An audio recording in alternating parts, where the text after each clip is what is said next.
Bom dia, colegas. Bom dia. A gente vai começar a apresentação falando um pouquinho para vocês sobre a base legal, sobre essa aula, que é a Lei 4591, que dispõe sobre o condomínio em edificações e as incorporações imobiliárias.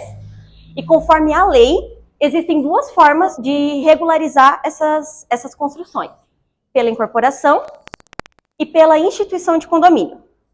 Qual é a diferença entre as duas? A incorporação, o imóvel ainda está em construção, a obra não está finalizada. E a instituição, a obra já está finalizada, concluída. E é muito importante salientar que as unidades apenas podem ser vendidas na planta se houver incorporação imobiliária registrada na matrícula. Agora a gente vai entrar no assunto da incorporação imobiliária, que é a primeira parte da aula. Então, o que é a incorporação imobiliária? Então, ela prevê a construção de uma ou mais edificações com unidades autônomas para que possam ser vendidas na planta. E aqui a gente tem três tipos de incorporação: os edifícios, os prédios, condomínios de lotes e as casas geminadas. Quem são as partes interessadas na incorporação imobiliária? O proprietário e o incorporador. É bastante importante salientar também que podem ser a mesma pessoa, o proprietário e o incorporador, ou podem ser duas pessoas diferentes. E quando forem duas pessoas diferentes, deve ser apresentada a certidão de instrumento público de mandato, que vai outorgar poderes ao incorporador para que ele possa alienar frações ideais desse empreendimento. E caso sejam duas pessoas diferentes, o incorporador e a proprietária, os documentos deverão ser assinados pelos dois, e as certidões, que eu vou falar um pouquinho mais para frente, também devem ser apresentadas em nome dos dois. Os documentos necessários para o registro da incorporação. Primeiramente, o requerimento, firmado pelo proprietário e pelo incorporador. A certidão de instrumento público de mandato, caso o proprietário e o incorporador não sejam a mesma pessoa. Também precisamos do título de propriedade, que pode ser tanto a escritura ou o contrato que transferiu a propriedade para o proprietário, ou a certidão dessa matrícula com o registro dessa transferência. E ambos os documentos podem ser retirados do nosso arquivo. Também precisamos das certidões negativas, tanto referente ao imóvel, quanto ao incorporador e proprietário. Precisamos também do projeto legal aprovado pela Prefeitura, onde consta todas as unidades, as áreas e a aprovação da Prefeitura, e ele pode ser apresentado de duas maneiras.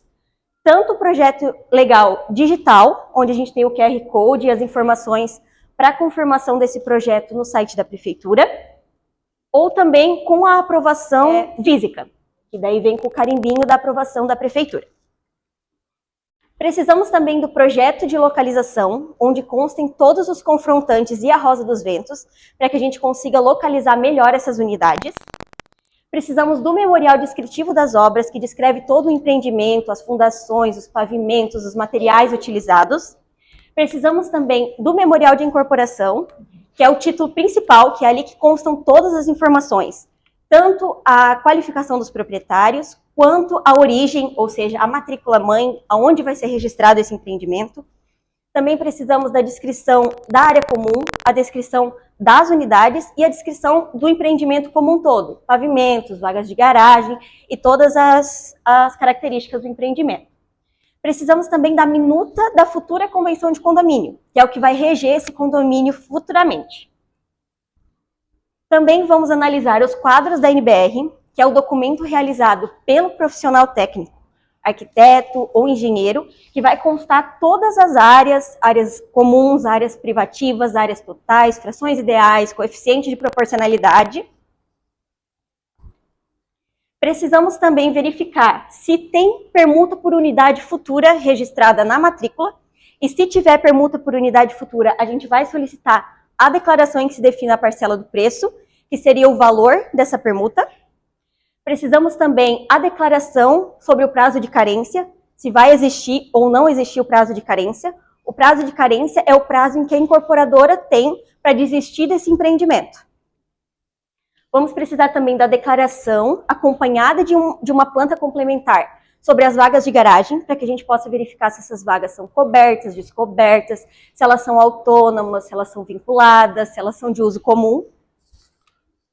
Precisamos também da RT ou RRT, que é o documento de responsabilidade do profissional técnico, que vai se responsabilizar pelo projeto que foi realizado e aprovado pela prefeitura, pela execução da obra e pelos quadros da NBR também.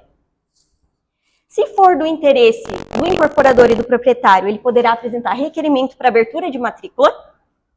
E havendo construção na matrícula, a gente vai dar duas possibilidades para o proprietário. A primeira possibilidade é a demolição dessa obra pré-existente, ou ele pode apresentar uma declaração em que ele diga que essa obra será utilizada como depósito para construção e que vai ser demolida previamente à instituição do condomínio. E o último documento, a anuência ambiental ou a declaração da Companhia Águas de Joinville, declarando que o imóvel possui coleta e tratamento de esgoto, em apenas 3 casos. O primeiro caso, em edifícios residenciais com mais de 10 unidades, sejam apartamentos ou casas geminadas, em conjuntos habitacionais com mais de 50 unidades, em edifícios comerciais ou mistos, ou seja, residencial e comercial, com mais de 2.000 metros quadrados. Sobre assinaturas e reconhecimentos de firma. Todos os documentos devem ser assinados pelo proprietário e pelo incorporador. E os quadros da NBR e os projetos devem ser assinados tanto pelo proprietário quanto pelo responsável técnico. E apenas o reconhecimento de firma apenas deverá ser feito no requerimento. Nos demais documentos não precisa de reconhecimento de firma. Agora um pouquinho sobre as certidões. Então, as certidões deverão ser referentes ao proprietário, ao incorporador, ao imóvel e ao representante legal, o administrador, da proprietária e incorporadora. Se alguma dessas certidões for positiva, ou seja, mencionar algum processo em alguma dessas certidões, a gente deve solicitar a certidão narrativa desse processo, para que a gente possa analisar qual é o tipo de processo, qual é o valor desse processo. E se houver grande quantidade, por exemplo, 20, 30, 50 processos nessas certidões, a gente também solicita uma declaração de que as ações não tenham como objeto o imóvel da incorporação. Aqui, só para exemplificar para vocês, a gente trouxe quais são as certidões que a gente solicita na incorporação. Então, as certidões federais são as de tributos federais da Receita Federal, da Procuradoria-Geral e do INSS em nome da incorporadora e proprietária. Também solicitamos a relativa à Justiça do Trabalho dos processos físicos e eletrônicos também em nome da proprietária e incorporadora. Solicitamos a certidão civil da Justiça Federal, também em nome da incorporadora e proprietária, e a criminal da Justiça Federal, aí da proprietária, da incorporadora e dos representantes dessas. As certidões estaduais, da Fazenda Estadual, da proprietária e da incorporadora, civil da Justiça Comum Estadual, da proprietária e da incorporadora, e a criminal da Justiça Comum Estadual, da proprietária, da incorporadora e do administrador. Com relação às certidões municipais, são as relativas ao imóvel e as de tributos diversos, também em nome do proprietário e incorporador. E as certidões do tabelionato de protesto de títulos, as negativas de protestos de títulos, em nome da proprietária e do incorporador, tanto daqui de Joinville, que seria a localização do imóvel, quanto da cidade em que está localizada a sede da proprietária e incorporadora, de todos os tabelionatos de protestos de títulos. Por que a gente solicita essas certidões? Primeiramente, para verificar se a incorporadora não tem dívidas estaduais, municipais e federais. Em segundo, para confirmar a idoneidade dessa incorporadora, para ver se ela tem condições financeiras de realizar o empreendimento. E se as certidões forem positivas e mencionarem os processos, a gente, como eu falei, vai analisar o valor para verificar se tem repercussão econômica e pode afetar esse empreendimento de alguma forma. Sobre o prazo de validade dessas certidões, é o que consta expresso na certidão, ou nas que não tiverem esse prazo expresso na certidão, a gente considera o de 90 dias. Depois de toda a documentação em ordem, já registrada, ele vai para a digitalização e a lei diz para a gente que a gente vai ter que arquivar toda essa documentação, pode ser, a gente vai arquivar em formato digital e também em meio físico, se for apresentada a documentação física, e junto a gente coloca um índice, igual aquele que tem lá na frente dos livros, né?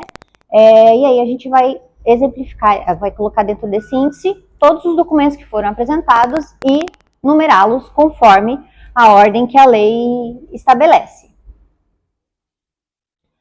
A revalidação da incorporação. Não sei se vocês já viram esse ato. E por que acontece a revalidação da incorporação? Toda incorporação imobiliária, ela tem um prazo de validade. Vocês sabiam? Tem um prazo para esse registro? A galera sabia, a galera tá esperta, então. E esse prazo é de 180 dias, tá? Então, a lei traz pra gente que se após 180 dias da data do registro, o objetivo da incorporação ainda não houver se concretizado, deverá ser realizada a revalidação da incorporação por meio da atualização das certidões apresentadas na incorporação ou comprovação da concretização da incorporação. O que isso quer dizer? A incorporação, como a Mili já expôs, ela tem uma finalidade.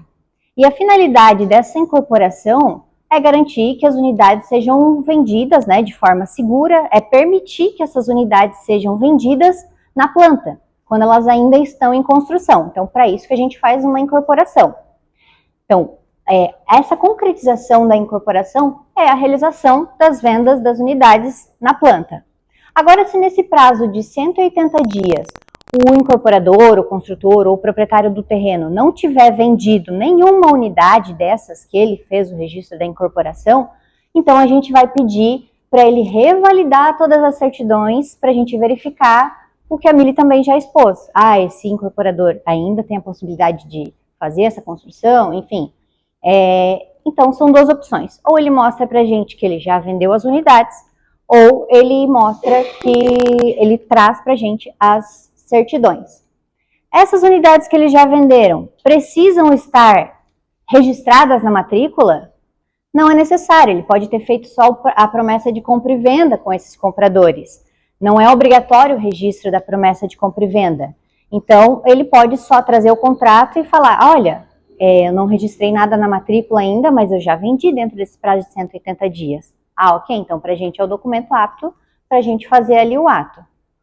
E se já houver registro dessas compra e venda na matrícula, então aí a gente não vai precisar revalidar a incorporação, porque ele concretizou o objetivo da incorporação. Entrando então agora no patrimônio de afetação.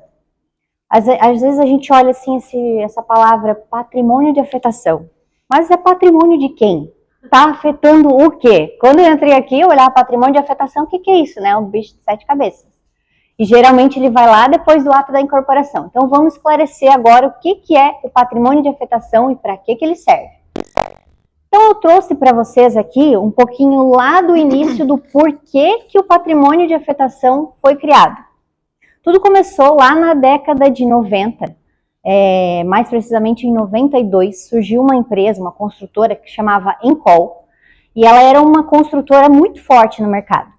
E ela construía imóveis no Brasil inteiro. Ela era, assim, uma MRV da vida, pra gente aqui, a Roga, que é bastante forte aqui no Sul. Então, ela vendia muito. E a forma dela vender esses empreendimentos dela, infelizmente, levou a um triste fim. Porque o que acontecia? Essa incorporadora, ela lançava os empreendimentos, às vezes lançava e na mesma semana que lançava já vendia todas as unidades na planta, e com o valor que ela arrecadava dessa venda dessas unidades, ela ia lá, comprava outro terreno e já construía outro.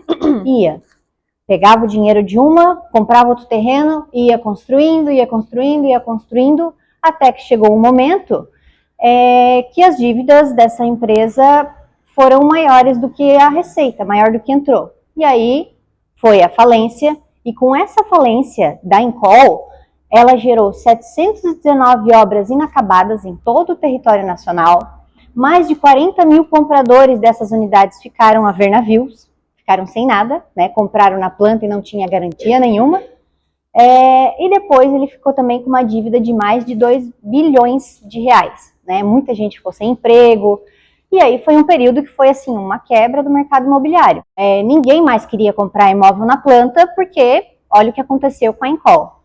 Então, em 2004, surgiu a lei que vai tratar do patrimônio de afetação, que é a Lei 10.931, que foi incluída também na Lei das Incorporações. E aí, o que esse patrimônio de afetação criou para a gente? Lá na lei ela fala assim, que no regime de afetação, o terreno e as accessões, objetos de incorporação imobiliária, bem como os demais bens e direitos a ela vinculados, manter-se-ão apartados do patrimônio do incorporador e constituirão patrimônio de afetação, destinado à consecução da incorporação correspondente e à entrega das unidades. O que é isso? Vamos traduzir agora então. Esse artigo aqui, ele está dizendo que tudo que entrar em relação a essa venda dos imóveis dessa incorporação, desse empreendimento, vai ser utilizado só para esse empreendimento. Não tem mais essa história de, lancei um empreendimento, vendi tudo, vou lá, vou comprar outro terreno, vou vender tudo de novo, e assim vai, assim vai. Então, o patrimônio de afetação, ele nada mais é do que uma garantia de que haverá a separação entre as contas do empreendimento e as do empreendedor, evitando então que os recursos da obra respondam por outras dívidas. Tudo que entrar dessa incorporação é dessa incorporação. Mais ou menos como funciona lá no consórcio, né? Que a gente coloca aquela verbação lá de restrições, tudo que é daquele consórcio é para aquele consórcio, não responde por outras dívidas. O que ela permite para a gente, essa verbação do patrimônio de afetação? Para a gente não, né? Na verdade, para o incorporador. Permite a abertura de uma conta bancária, onde todo o valor arrecadado com essas vendas das unidades é guardado e movimentado apenas para a realização da obra do condomínio em questão. Então, ele vai lá, vai criar um CNPJ, vai abrir uma conta bancária, vai mexer só ali naquela conta para aquele empreendimento. Ela também permite a formação da comissão de representantes. Tá? Recentemente a gente teve alteração na Lei 4.591, trouxe algumas outras questões sobre a comissão de representantes, mas como a aula ia ficar muito extensa, a gente não trouxe agora essa informação para vocês. Pode ser objeto de uma aula, quem sabe, do ano que vem, mas também, caso aconteça alguma coisa com essa construção, com o incorporador, entra em ação essa comissão de representantes para dar andamento a essa obra. Aí aqui eu trouxe um pouquinho, então, das vantagens do patrimônio de afetação. Mais segurança para o consumidor. Por quê? Porque é uma garantia. Se eu vou lá comprar um apartamento na planta, eu sabendo agora o que é o patrimônio de afetação. Eu tenho um empreendimento X que tem o patrimônio de afetação averbado lá na matrícula, eu tenho o empreendimento Y que não tem. Às vezes não tem nem a incorporação imobiliária. Qual que eu vou preferir comprar? O que vai me dar mais segurança ou aquele que eu estou apostando no escuro? Não, eu vou apostar naquele que tem o patrimônio de afetação. Tá? Então, isso também trouxe uma vantagem comercial muito grande. Melhores condições para o financiamento de obras. Então, para o incorporador que vai optar pelo patrimônio de afetação, se ele precisar fazer um financiamento junto a alguma instituição financeira para arrecadar fundos para construir esse empreendimento, ele vai ter melhores condições de financiamento junto a essas instituições. O patrimônio de afetação também trouxe uma coisa bem bacana para quem vai construir, para o incorporador ou para o proprietário do terreno. É o regime especial de tributação, o RET. O que é esse RET? Essa foi uma jogada que os legisladores fizeram para que o patrimônio de afetação fosse utilizado. Porque quando ele surgiu lá em 2004, existia o patrimônio de afetação, era uma segurança para o consumidor. Mas o incorporador não estava interessado em vender as unidades e, eu vou vender aqui, eu vou usar só aqui. Não, antigamente ele podia vender e usar aquele dinheiro para o que ele quisesse. Então, para incentivar, para estimular a utilização do patrimônio de afetação, criaram o RET, que vai reduzir o imposto para 4%. Então, a incorporadora vai pagar só 4% em relação a essas unidades, eles têm que fazer um recolhimento para a Receita Federal, então a redução é bem grande e é vantajosa também para o incorporador utilizar esse regime. Outra questão importante, o patrimônio de afetação ele é opcional, mas ele é irretratável. Não tem essa história, o incorporador decidiu, vou fazer o patrimônio de afetação, vou utilizar o dinheiro só nessa obra. Aí vendeu uma, 2 unidades, não quero mais, eu quero usar esse dinheiro para outra coisa. Não dá, ele então é irretratável. Se ele optou pelo patrimônio de afetação, vai seguir até a finalização, até a instituição de condomínio com o patrimônio de afetação. Então, para a gente averbar na matrícula, é bem simples para fazer essa averbação. Basta o incorporador ou proprietário apresentar um requerimento com reconhecimento de firma, informando o valor do empreendimento, porque é com base nesse valor que a gente vai calcular o valor da averbação, já que é uma averbação com valor. E para cancelar, ele é irretratável, mas tem um momento que ela vai ser cancelada na matrícula. Para cancelar, eu não preciso apresentar documentos, mas eu tenho que cumprir os requisitos constantes no artigo 31E da Lei 4.591. Quais são esses requisitos, então? Lá no artigo 31, ele traz para a gente 3 requisitos para o patrimônio de afetação ser cancelado. Eles dizem até que se extingue automaticamente. Na verdade, não vai ser automaticamente porque a gente faz uma averbação, né? Mas o que eles querem dizer é que não precisa requerer o cancelamento da afetação, basta cumprir esses requisitos. Então, desses 3 requisitos, 2 são obrigatórios para que a gente faça o cancelamento e outro não é. O primeiro requisito para a gente poder cancelar o patrimônio de afetação é a construção. Ora, a gente já sabe que o patrimônio de afetação serve para garantir que essa incorporação seja construída, utilizado aquele valor só lá naquela construção e finalizar a obra com sucesso.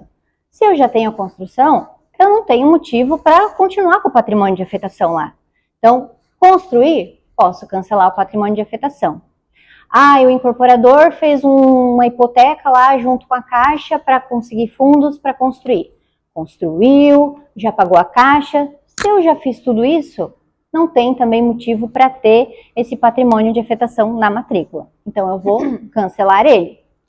E ele traz também que tem que ter a transferência das unidades, mas isso não é obrigatório. Essa transferência das unidades vai servir como base de cobrança para a nossa averbação de cancelamento. Como é que ela vai funcionar? A gente trouxe aqui um quadrinho para explicar para vocês. Então, as unidades que já foram vendidas, se já tiverem a construção, já tiverem o cancelamento da hipoteca lá na matrícula mãe, a gente vai cancelar o patrimônio de afetação sem a cobrança dos emolumentos. Né? Isso aí não vai onerar, então, o usuário, não vai onerar aquela pessoa que comprou aquela unidade, a gente vai cancelar sem cobrar. Agora, se não teve ainda a venda dessas unidades, está em nome do incorporador, aí a gente vai fazer o cancelamento, só que a gente vai fazer a cobrança.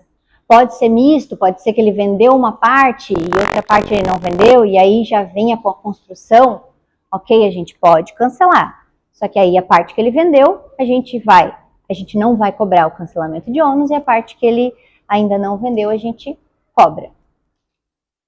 Aqui a gente trouxe, então, os atos que a gente vai praticar desde lá da incorporação, e se ele optar pelo patrimônio de afetação, a gente vai praticar todos eles. Então, a gente vai fazer a averbação de qualificação objetiva ou subjetiva, se tiver necessidade.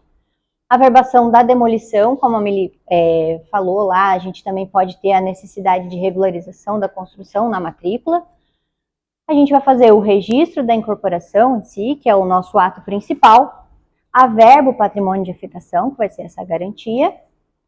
Vai averbar a abertura de matrícula, caso ele solicite, não é obrigatório abrir as matrículas na incorporação, mas se o usuário solicitar, a gente vai abrir. E vai fazer o transporte de todos os ônus, se tiver algum ônus lá na matrícula mãe. Bom dia, colegas. Então, agora nós vamos para a segunda parte da aula, que é sobre a instituição de condomínio. Então, a instituição de condomínio, como o próprio nome já coloca, vai ser a instituição desse condomínio, que aqui no caso é um condomínio edilício. Então, a gente vai estabelecer, criar essa propriedade que vai ser de várias pessoas, em que cada uma delas vai ter a propriedade exclusiva de uma unidade autônoma e a copropriedade da área comum.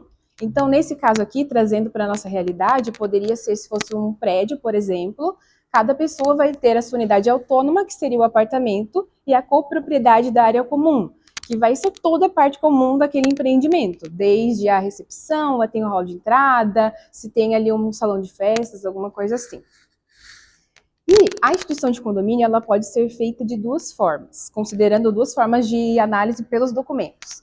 Com a incorporação prévia, que no caso, se a incorporação que a Camila e a Monique explicaram foi registrada antes, e sem incorporação prévia.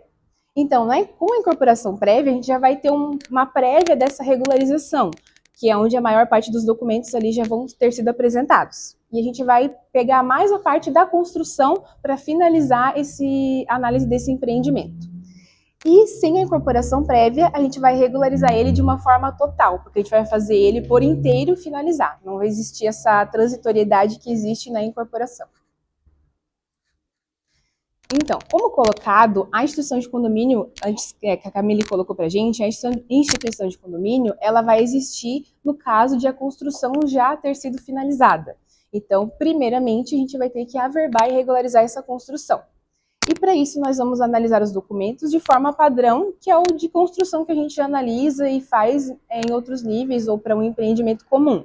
Então, a gente vai precisar do requerimento do proprietário com firma reconhecida, vai precisar também mencionar o valor da construção, a certidão de conclusão de obra, que é emitida pela prefeitura, que é a nossa famosa CCO, e também a certidão negativa de débitos com o INSS, que é referente à obra. Aquela certidãozinha que tem a metragem da obra lá no finalzinho e a gente confere com a CCO para ver se está certinho.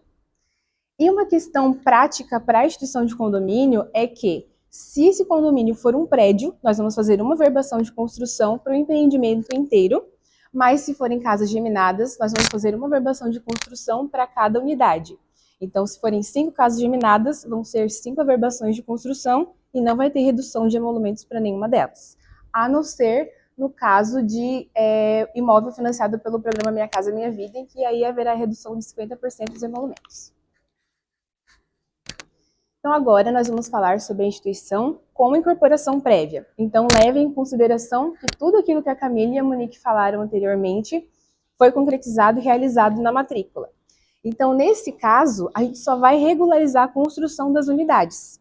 Então, nós vamos ter bem menos documentos, porque a maioria já foi apresentada anteriormente, e a gente vai precisar desse rolzinho aqui de 3 documentos. Aqueles referentes à construção, que eu mencionei no slide anterior, e os outros 2 que eu vou explicar agora no próximo slide.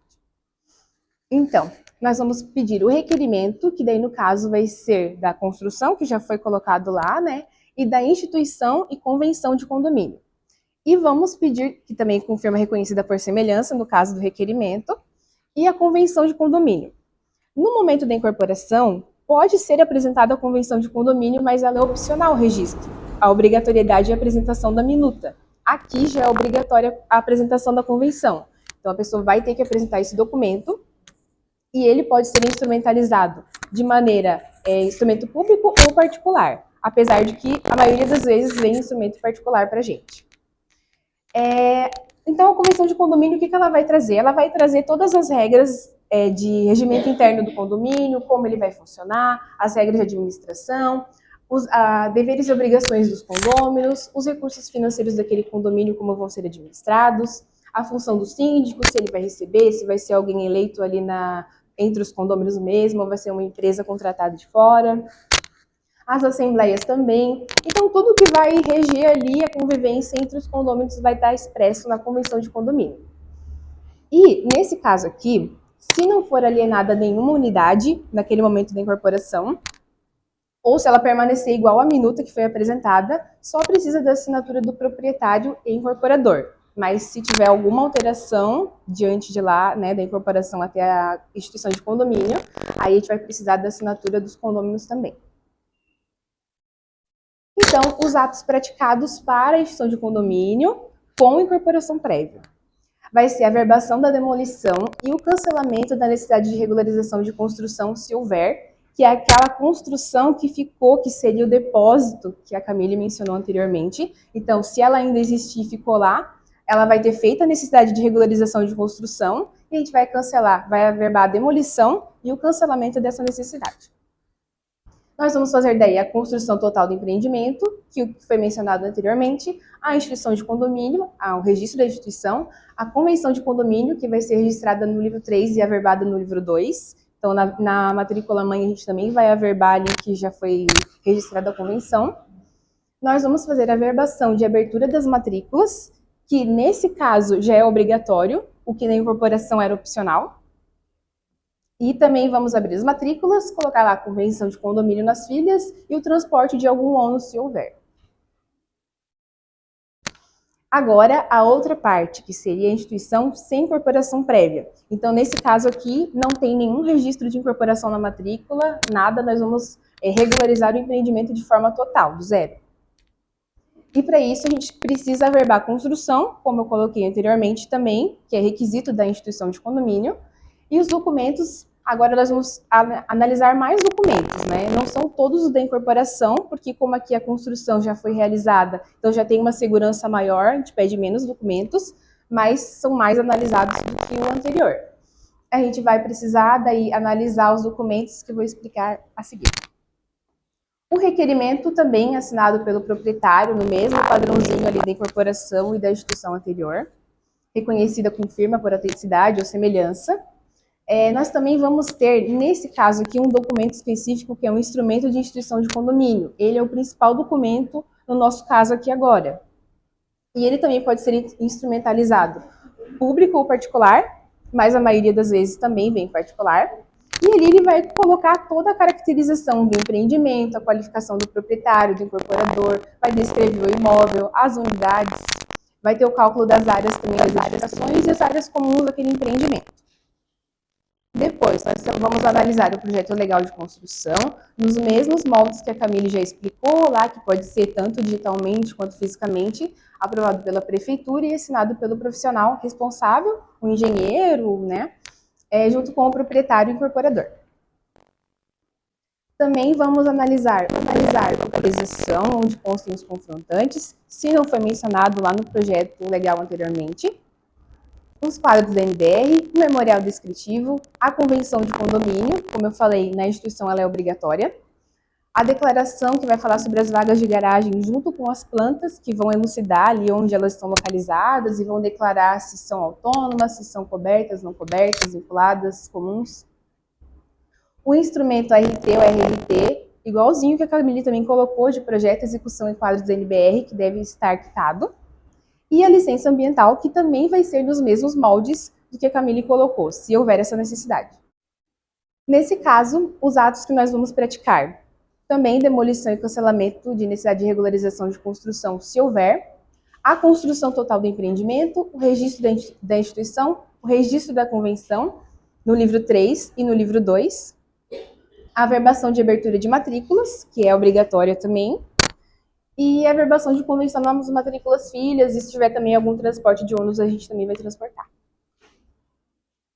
Agora, colocando que tem a instituição de condomínio ali, como a gente falou, quando o empreendimento já está completo, já está construído. Mas se um usuário comparecer aqui no cartório e falar, olha, eu estou fazendo um condomínio, instituindo um condomínio, só que eu só consegui construir uma das unidades e eu preciso do registro para eu poder passar para essa pessoa que eu vou vender essa unidade, para poder pegar esse dinheiro e usar para terminar de construir o resto das unidades, porque eu não tenho mais. Será que a gente pode fazer alguma coisa? Nesse caso, a gente pode fazer a instituição de condomínio, que ela vai ser a instituição total do condomínio, mas vai haver a especificação parcial, que daí no caso é dessa unidade que foi construída.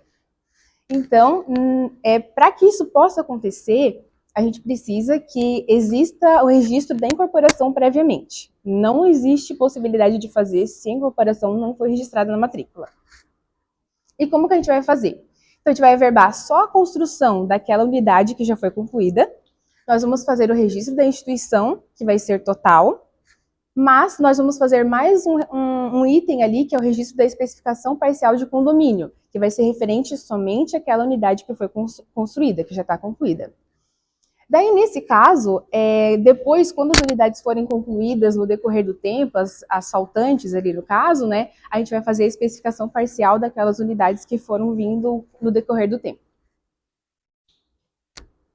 E, nesse caso, os atos que nós vamos realizar são a construção daquela unidade, então vai ser de forma parcial, a instituição é total, a especificação parcial do condomínio, nesse caso, a especificação parcial, junto com a instituição, elas são considerados atos únicos, então a especificação não vai ter cobrança de emolumentos. Convenção de condomínio, registro, no livro 3, averbação no livro 2, a averbação das aberturas de matrícula, abertura de matrícula, convenção, e no caso, as unidades que ainda não foram construídas, a gente vai ter que fazer essa averbação de unidade em construção. para ter colocado ali, né, que ela ainda não foi finalizada ou concluída. E agora, nós trouxemos algumas questões para vocês, bem importantes, para vocês prestarem bastante atenção, que já fica uma dica. E vamos resolver juntos para poder fixar um pouquinho mais o conteúdo e também ajudar na horinha da prova. Então, a primeira questão é que a empresa ABC Limitada quer construir um prédio com mais de 50 unidades e ela pretende vender todos os imóveis na planta. No caso, qual instituto que a gente vai aplicar? Incorporação, está certo. Próxima pergunta. O senhor João, ele permutou um terreno para construir 3 casas geminadas. Ele já construiu todas e ele vai levar a documentação para o registro e ainda não teve nenhum tipo de registro ou averbação na matrícula. Nesse caso, o que a gente vai registrar? Instituição de condomínio sem incorporação prévia. E a última, a senhora Maria, ela decidiu construir um complexo de salas comerciais para alugar. E ela deseja construir só uma parte porque ela não tem dinheiro para poder terminar o resto das unidades. Nessa matrícula só tem a aquisição, o último ato é a aquisição dela da compra e venda. Nesse caso, a gente pode fazer a instituição de condomínio com a especificação parcial para ela? Não. Exatamente. Ah, saiu cortadinho aqui. Mas a gente não pode fazer porque precisa do registro prévio da incorporação mobiliária. Todo mundo vai tirar 10? Então é isso, pessoal.